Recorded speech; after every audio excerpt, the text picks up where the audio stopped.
네, 15장 두 번째 하겠습니다. 무심. 동그라미는 마음을 상징한다. 불교의 무심을 글자가 가지고 있는 그대로 풀이하면 마음 없음이 된다. 그렇다면 마음 없애는 훈련을 통해서 그 경지, 견성에 이르렀다면 마음이 없다는 것인데, 이렇게 되면 남는 것이 무엇인가?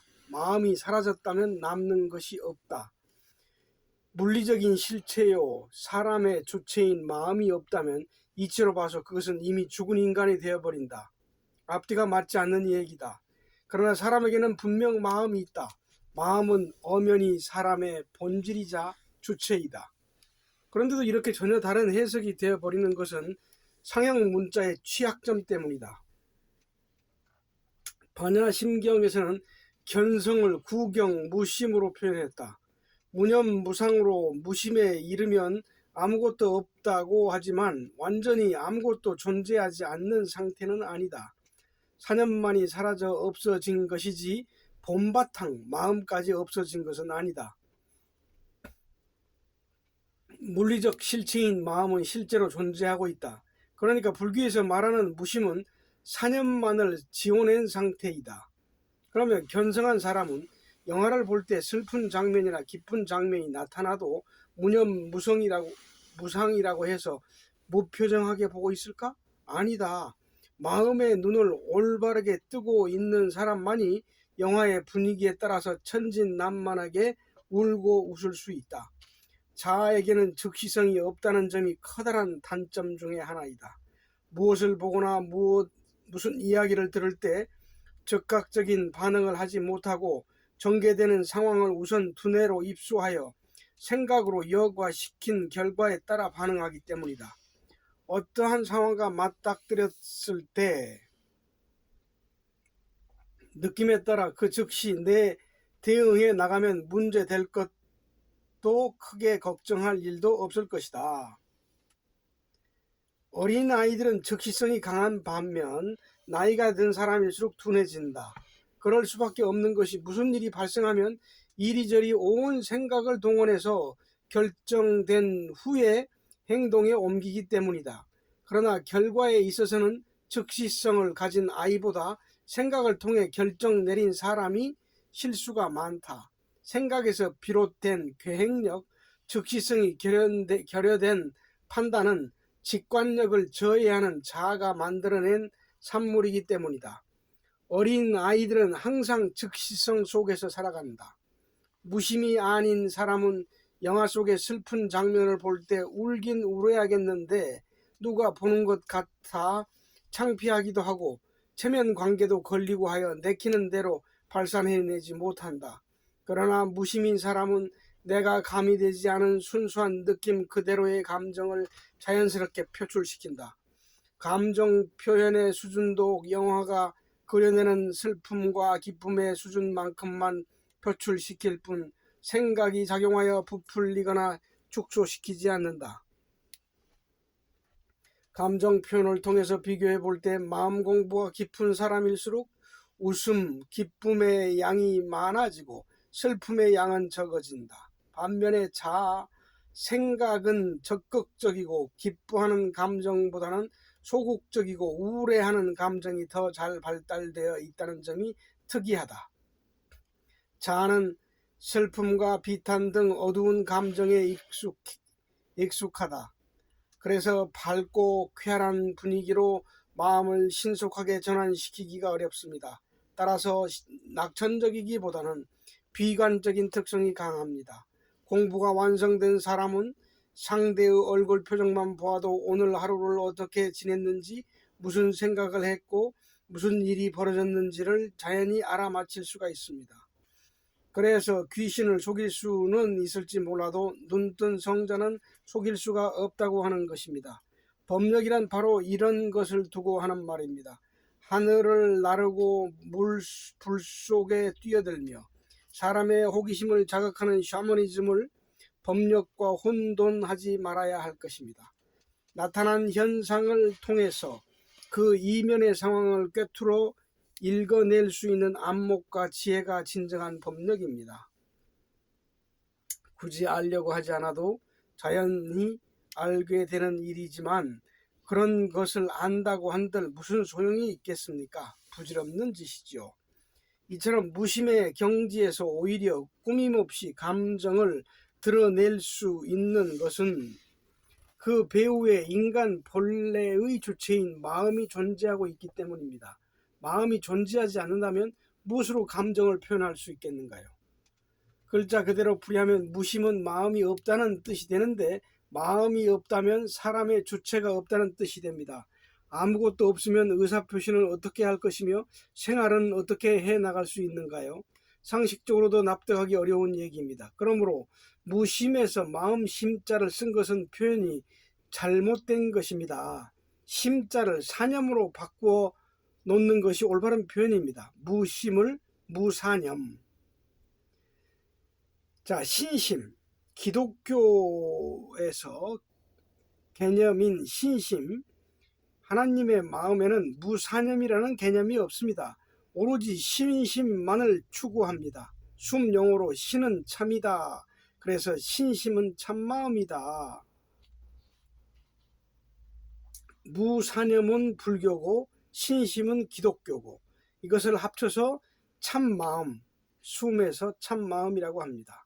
그러면 무심, 무사념과 신심을 숨의 관점에서 파악해 봅시다. 자, 1품에서 7품까지가 무심의 통과 과정이고요. 그리고 7품에서 9품까지가 참마음, 신심으로 되는 과정입니다. 자, 참마음을 밝혀내기 위한 숨의 전과정 어디에서도 무심을 지도하지는 않습니다. 앞에서 밝혔듯이 무심은 인간의 심리적인 현상을 주제로 다루는 부처의 가르침입니다. 숨은 참과 인간의 마음이라는 궁극적 주제를 놓고 정신과학에 입각하여 체험 중심의 정교한 접근을 시도해 갑니다. 때문에 참마음을 밝히는 교육 과정에서 별도의 노력 없이 난제 중에 난제라고 할 수 있는 무심을 자연스럽게 통과하게 됩니다. 사람에 따라서 어느 정도 차이는 있겠지만 무심은 A의 범위 6품 이내에서 자연스럽게 해결되어집니다. 그러므로 무심을 해결하기 위한 별도의 과정을 두어서 불교의 무심을 공부할 필요가 없습니다. 마지막 얼숨의 과정을 앞두고 자아가 허상임을 확인하는 무심을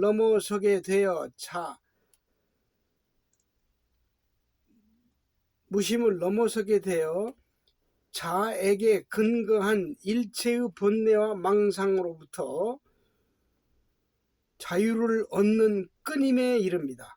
끊임의 비밀은 디딤과 오름이라는 정신의 도약 과정에 담겨 있습니다. 디딤과 오름. 끊임은 어떻게 해서 가능한가요? 몸숨에서는 안김을 주제로 하는 대상적인 정보가 심성화됩니다. 그리고 마음숨의 시작인 사품, 참됨에서는 마음이 참이다라고 하는 절대적인 정보가 심성화되고 얼숨에서는 실상적인 정보와의 교류가 이루어 존재 자체 참으로만 남게 됩니다. 그래서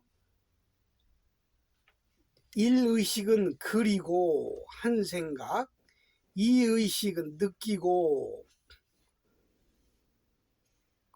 그래서 한 느낌입니다.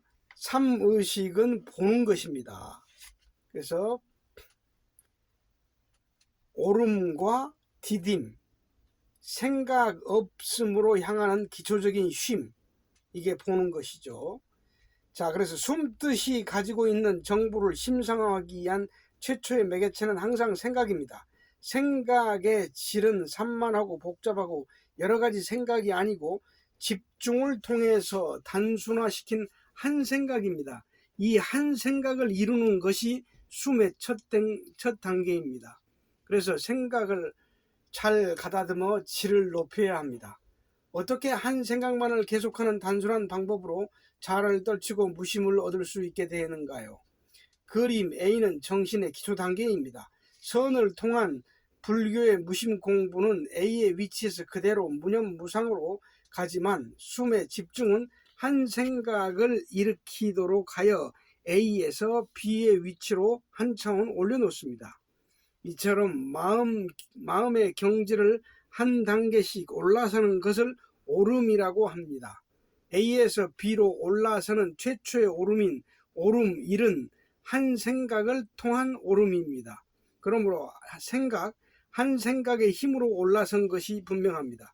이렇게 한 생각을 통해서 B의 위치로 올라서면 이 한 생각이 사실화되는 상태에 몰입되어서 느낌이 발생하게 되면 느낌에 빠져 곧 생각을 잊게 됩니다. 느낌을 유지하고 있으면 자연스럽게 느낌을 딛고 다시 한 경지를 올라서게 되는데 이것을 오름2입니다. 이것이 오름2입니다. 여기에서 B의 위치를 디딤이라고 합니다. B를 디디고 C의 위치로 한 단계를 더 올라서면 느낌조차도 없는 쉼에 이르러 안겨 있다는 느낌도 참도 사라지고 사실만 남은 채로 그 사실 위에서 쉴 수 있게 됩니다. 바로 이 쉼 속에서 무심이 자연스럽게 익어갑니다. 이 원리는 숨의 단계별 안김, 들임, 빛남의 과정과 숨의 주제별 과정, 몸숨, 마음숨, 얼숨에 똑같이 적용됩니다. 참고로 몸숨은 무사념으로 향하는 출발점이며 마음숨의 마지막 단계인 끊임에서 무사념이 완성됩니다. 이와 같은 숨의 독특한 의식체계는 지금까지 제시되지 않았던 정신과학의 새로운 발견입니다. 올라가는 오름 방법은 그리고 느끼고 보는 숨 행위에 의합니다. 이 방법으로 계속 정신의 경지를 높여가다 보면 무념무상으로 들어가게 되는데 그 바탕에는 항상 생각을 통한 정보의 교환이 기초하고 있습니다. 똑같은 무심의 경지라 할지라도 선을 통한 구경 무심에 의한 견성은 단지 내가 없다는 심리적인 자유만을 얻은 해탈일 뿐입니다. 안김, 몸숨은 한 생각에 의존하는 비중이 많은 쉼이고 기울임, 마음숨은 한 느낌에 의존하는 비중이 많은 쉼입니다. 기울임의 완성 단계에서 무심, 무사념에 눈뜨게 됩니다. 마음숨의 초기에서 특히 유의할 점은 나는 이미 벌써 참이었다라는 정보를 숙지하고 있으면 숨이 한결 쉽고 부드러워진다는 점입니다. 참의 품에 안겨 있음을 생각하고 그리고 느낀 다음 한 마음에 이르러서는 계속 진행하는 안김이라는 소극적인 경지에서는 이미 벌써 참이 되어 있다는 완전한 사상이 결여되어 있는 상태입니다. 사품에서는 이러한 의식 상태를 좀 더 적극적으로 발전시키고 강화시켜서 마음이 참이다라는 숨뜻으로 정보를 바꾸는 훈련을 합니다. 다시 말해서 마음, 내가 신이다 라는 뜻인데 숨 이론의 정보를 새로이 받아들여 이제부터 마음이 신이다 라는 수동적인 자세로 숨에 임하는 것인 플러스적인 정보 교환의 방법입니다. 이렇게 되면 없었던 것을 새롭게 만들어가는 인위적인 방법이 됩니다. 이 방법은 마음이 참이다 라고 교육을 받았으므로 이제부터 새로 시작하는 마음으로 생각을 하나로 모아 느낌이 오면 참이 될 수 있다라고 생각하며 앉아 있어야 되고 잘못 생각할 우려가 있습니다.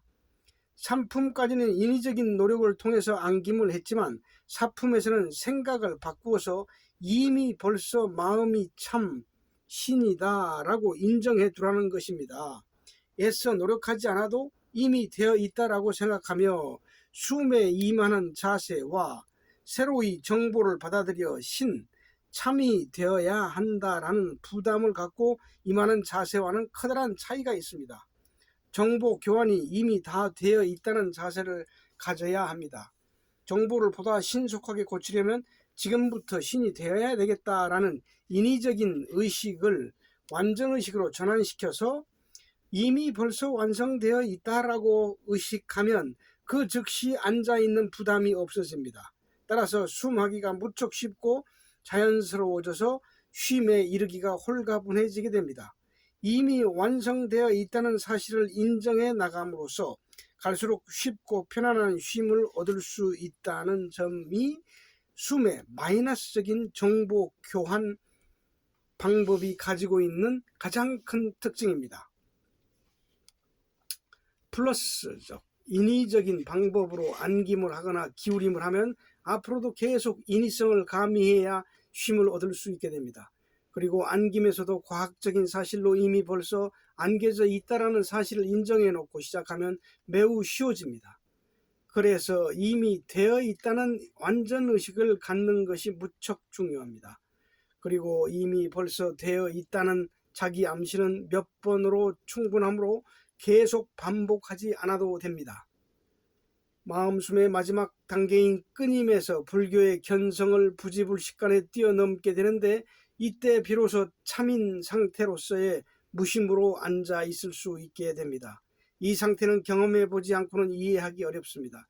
6, 7품에서도 마찬가지로 내가 참이며 신이라고 생각하기보다는 이미 벌써 되어 있다라는 생각이 인식되고 나면 안도의 한숨이 저절로 새어 나오면서 안심과 안정이 동시에 일어나게 됩니다. 이러한 상태에서 그 평온한 고요가 무심을 가볍게 해결해 주는 것입니다.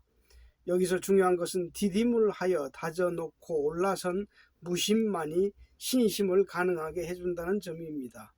기초의식에서 정신의 도약 과정을 거치지 않고 그대로 주저앉은 상태에서의 심리적인 무심과는 현저한 차이가 있는 것입니다.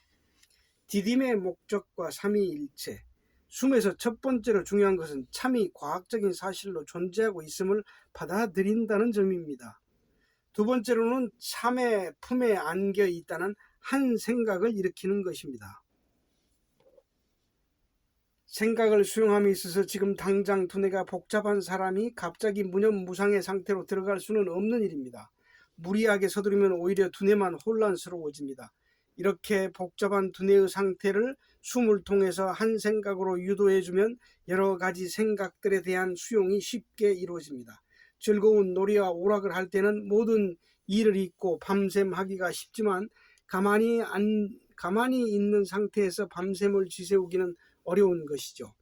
마찬가지로 여러 생각을 한 생각으로 모으는 수용은 잘 일어나지만 곧바로 명상에 들게 하여 무심에 이르게 한다는 것은 무리한 일입니다. 세 번째로 중요한 것은 사람이 가지고 있는 의식 구조 상태를 개선시킨다는 점입니다.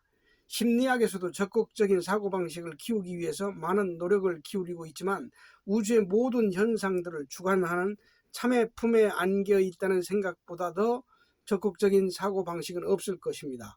이 방법이야말로 지금까지 개발되어 있는 그 어떤 방법보다도 가장 진취적이고 진보적인 사고방식이라 할 것입니다. 우리의 존재가 참이라는 경지에 이르러 직접 신이 된다는 사상보다 위대한 사상은 지금까지 전례가 없었습니다. 사람이 살면서 자신감을 잃은 소극적인 자세로 안전주의 노선만을 택하게 되는 이유는 인생의 목적을 육신의 안녕에 두고 있기 때문입니다.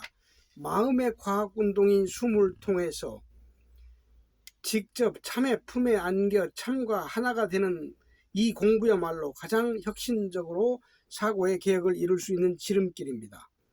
한 품, 두 품 다가가면서 의식 구조를 바꿔줄 수 있는 원동력은 바로 디딤에 있습니다. 디딤의 삼위일체, 1번 그리고 2번 느끼고 3번 보다. 3위는 본래 하나를 상징하는데 어떻게 해서 하나가 되나? 그리고 느끼는 의식 행위를 기초로 하여 자연스럽게 보다라고 한 마음의 경지로 통합을 이루게 되며 여기서부터는 고차원적인 정신 에너지의 진행이 시작됩니다. 이렇게 디딤이라는 정신의 도약 과정을 반드시 통과해야만 쉼에 이를 수 있습니다. 그래서 이것을 디딤의 삼위일체라고 합니다. 원래 무심이라고 한 것을 우리말로 번역하면 한 마음이라는 뜻입니다. 마음이 하나가 되면 무심은 되겠지만 신심인 참마음이 된 것은 아닙니다. 우리말에서 한이라고 하는 낱말이 다양한 의미로 쓰여지고 있습니다. 국조인 한백음에서부터 한단국이 우리나라 국호인 한국 등에 이르기까지 한이라는 낱말이 사용되고 있습니다. 원래가 숫자의 개념으로 쓰여졌던 한은 오늘날의 학자들이 한 아름, 한 밭 이런 식으로 넓다, 충만하다, 부족함이 없다라는 뜻의 형용사적인 개념으로 많이들 쓰고 있는데 이것은 올바른 쓰임이 아닙니다. 숫자의 개념으로 쓰여져야 할 것입니다. 예를 들어 한아름이다 하면 한 개, 하나라는 숫자로 해석하는 것이 올바른 해석이라는 얘기입니다. 천부경을 예로 들 것 같으면 일시, 무시, 일, 석삼극 여기에서 일은 수치를 뜻하는 하나입니다. 하나에서 모든 것이 출발해서 하나로 돌아간다. 만왕, 만래, 용변, 부동, 본, 및 만 가지로 가더라도 변하는 것이 없다. 여기에서 하나의 의미는 변함이 없다라는 뜻입니다. 이것을 보더라도 숫자로서의 하나의 의미 속에 더 순수하고 온대한 의미가 내포되어 있으므로 굳이 여기에 군더더기를 붙일 필요가 있겠는가 하는 이야기입니다. 그리고 하나의 개념인 일심은 무심을 의미합니다. 무심을 우리말로 해석하면 한마음이 되며 심신은 참마음이 됩니다. 참마음은 신심, 한마음은 무심, 무사념. 자, 몸숨 총정리합니다. 숨의 정신 구조.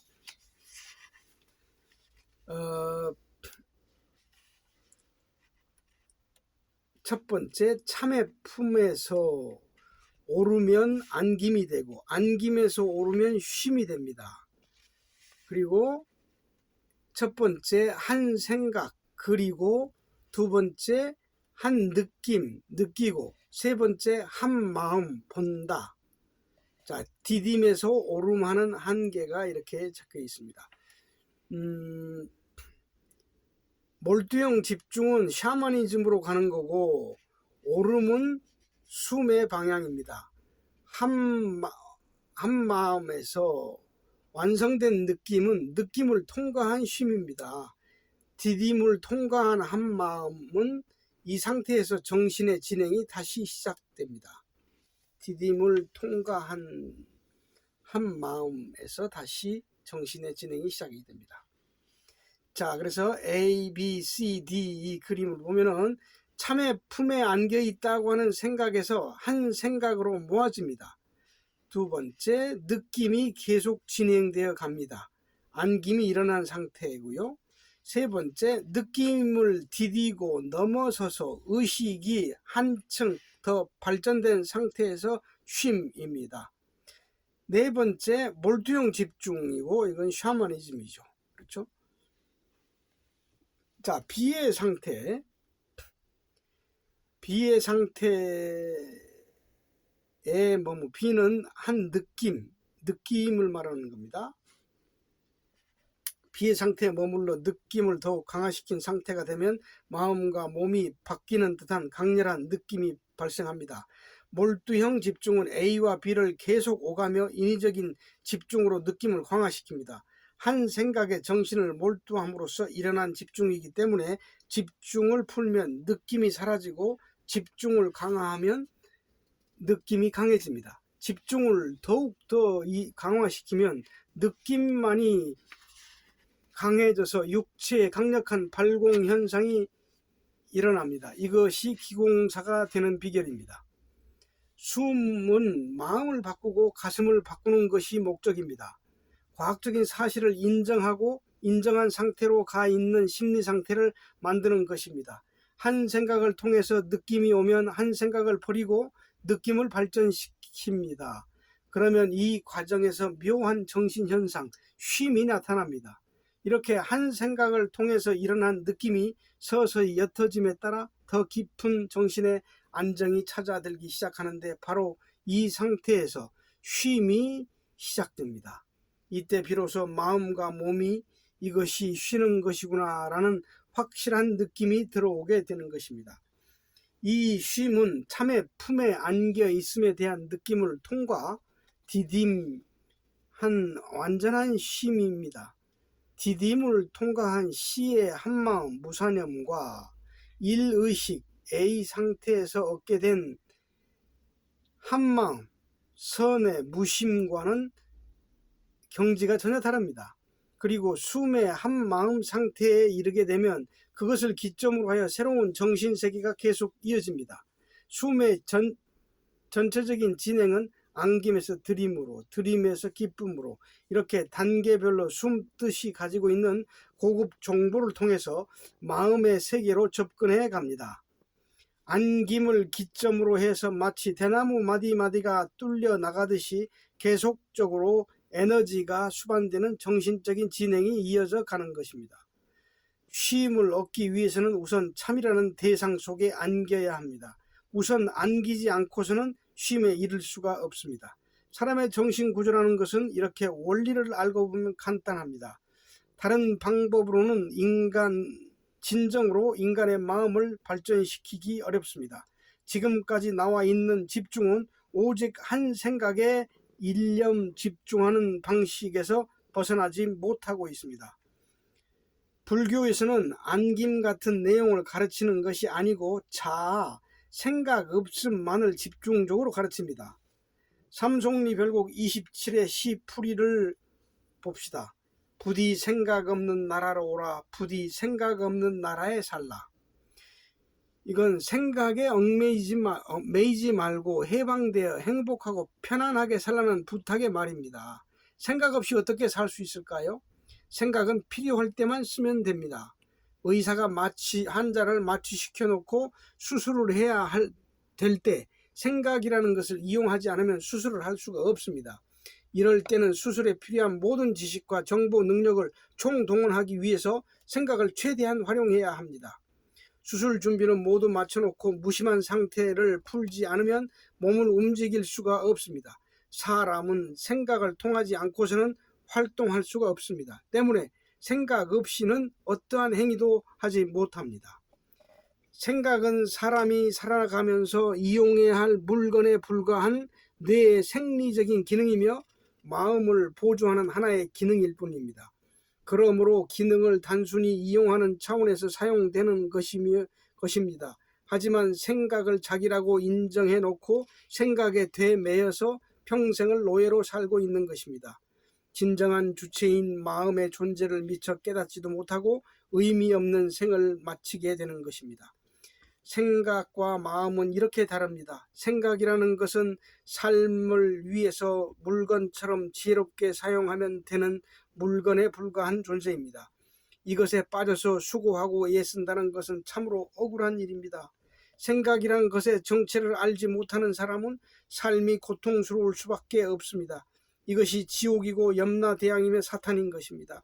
그리고 생각이라는 것은 24시간 내내 필요한 것이 아닙니다. 일상생활 속에서 생각을 이용해야 할 일은 따로 있습니다.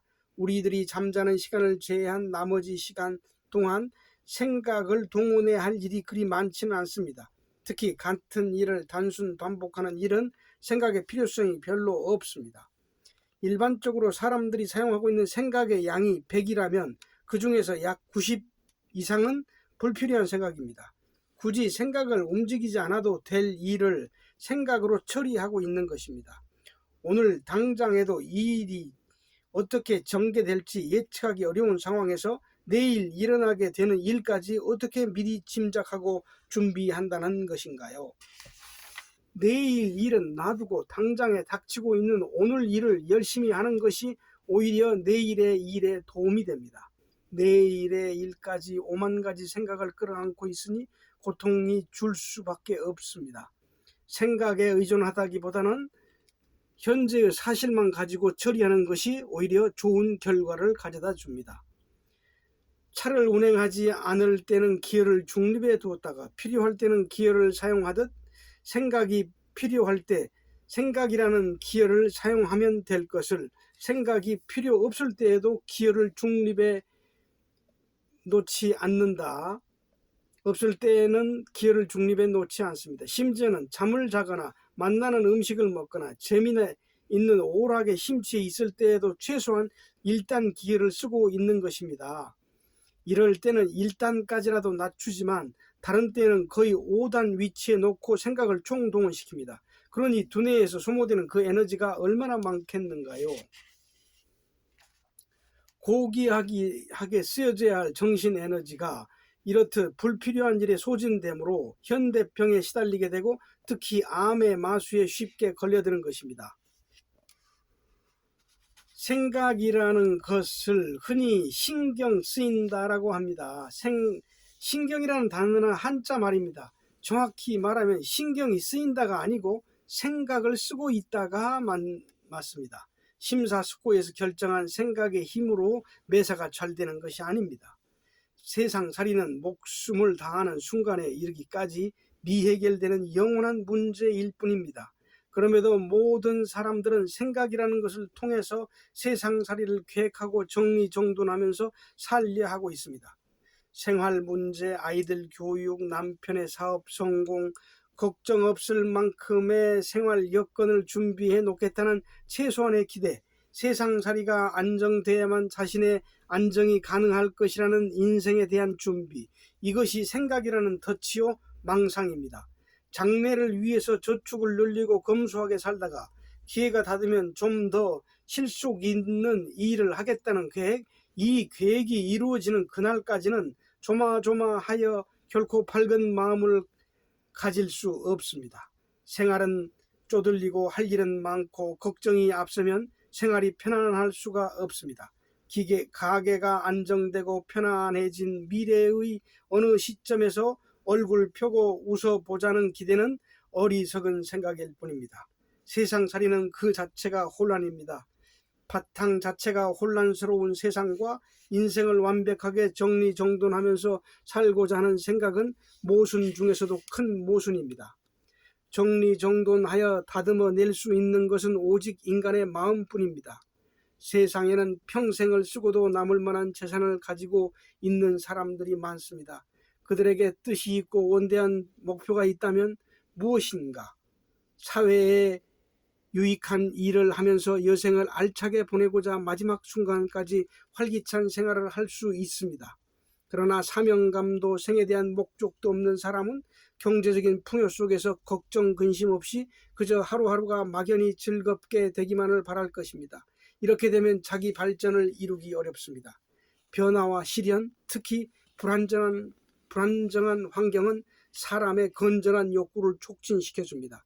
인생살이에서 괴로움이 많은 사람, 특히 생각을 가지고는 너무 기가 막혀서 도저히 삶을 지탱하기가 어려운 처지에 놓여지는 사람은 태어날 때부터 정신적인 힘이 강하기 때문에 자신의 능력에 적절한 일을 찾아내기 전에는 무슨 일을 한다 해도 실패만 할 뿐 일어서기 어렵습니다. 이런 사람이 일을 성사시킬 수 있는 유일한 방법은 마음의 안정을 우선 이루는 것입니다. 그래야만 원하는 바대로의 뜻 있는 인생살이가 가능해집니다. 자신의 인생을 진보시켜 풍요롭게 가꾸기 위해서는 피치 못할 환란이 닥쳐온다 해도 피하려 하지 말고 오히려 자신을 진보시키려는 계기라고 여기고 즐겁게 받아들일 수 있어야 합니다. 인생은 그 자체가 유동적입니다. 이러한 흐름에 맞추어 살아가야 하기 때문에 영원한 안정이 있을 수 없습니다. 안정된 인생을 살기만을 바라는 것은 반편의 인생을 살기를 바라는 것과 마찬가지입니다. 생의 목표를 극복과 도전을 통한 진보에 초점을 두고 건실하고 진취적인 자세를 가져야 할 것입니다. 특히 마음 공부에 뜻을 두었으면 인생의 환란이 끊이지 않더라도 기꺼이 즐겁게 받아들일 수 있어야 합니다. 세상 만사가 부족함이 없이 순탄하다면 당장에야 큰 걱정 없이 잘 지내겠지만 인간은 영성을 가진 존재이기 때문에 결국에 가서는 생에 대한 영적인 책임감을 느끼게 되어 내용이 부실한 삶에 대한 깊은 회의와 자책감에 빠지게 됩니다. 사람으로 태어난 이상 이것을 부정할 수 없습니다. 그렇기 때문에 먹고 사는 것도 중요하지만 생의 교훈이 무엇인가, 삶의 목적이 무엇인가에 대해 진지한 태도를 가져야 합니다. 삶의 교훈을 깨우치고 내적인 진보를 이룰 수 있는 생활 여건은 공동체가 가장 이상적입니다. 공동체 생활 속에서는 개인의 생활이 극히 제한되므로 개인의 폐쇄적인 관념에서 탈피할 수 있습니다. 사적인 생활에서는 자신의 영역 속에서 육체의 자유를 즐길 수 있지만 공동체 생활 속에서는 상호 간의 생활적인 연계가 불가피하므로 괴로운 일, 불편한 일이 많을 수밖에 없습니다. 사람은 괴로움과 고통 속에서 자신에 대한 객관적인 시야를 쉽게 파악해낼 수 있습니다. 사람으로 태어난 보람은 자신의 마음에 눈을 뜨고 참마음을 밝혀내는 데 있습니다. 결국 삶을 풍요롭게 하고 가져갈 수 있는 것은 참마음뿐입니다. 생각을 이용해서 팔자를 고치고 돈을 벌 수 있을까요? 팔자와 돈 문제는 계획한다고 해서 마음대로 되는 것이 아닙니다. 그리고 사람의 운명은 역학적으로 정해져 있는 것이 아닙니다. 사주팔자가 미리 정해져 있다는 말의 의미는 그러한 마음의 에너지, 마음의 구조를 가지고는 그렇게 살 수밖에 없다는 뜻입니다. 팔자를 바꾸려면 우선 자신의 정신, 마음의 구조부터 바꿔야 합니다. 아래의 그림처럼 제1의식인 생각이나 제 의식인 느낌을 강화시키는 것만으로는 바꿀 수가 없습니다. 무심, 무사념에 가까운 고도의 집중이자 고차원의 한 생각인 한 마음이라는 깊은 물리적 경지, 제3의식이 마음을 바꿀 수 있는 이상적인 비결입니다. 제1의식 한 생각, 제2의식 한 느낌, 제3의식 한 마음.